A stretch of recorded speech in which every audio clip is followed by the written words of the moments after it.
A Syrian political expert said that the report released Tuesday by the China Society for Human Rights Studies included a precise recounting of the crimes committed by the United States in the Middle East region.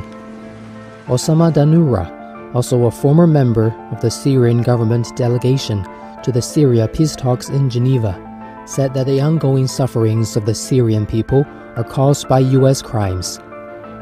التقرير أحصى ما تسببت فيه السياسة الأمريكية والتدخلات العسكرية الأمريكية من انهيار للدول وإيجاد بيئة للدول الفاشلة ونمو واتساع ظاهرة الإرهاب، بحيث أصبحت هذه المنطقة على مدى عقد من الزمان أو أكثر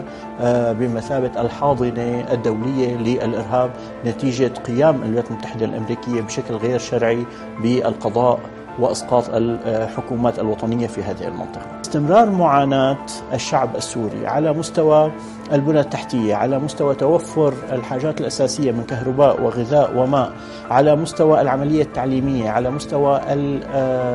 المشافي وتوفر الخدمات الطبية، كل هذا الأمر تعيقه الجرائم الأمريكية فيما يتعلق أساسا بتدمير البنى التحتية وتسليط المجموعات الإرهابية على رقاب الشعب السوري، ومن ثم لاحقا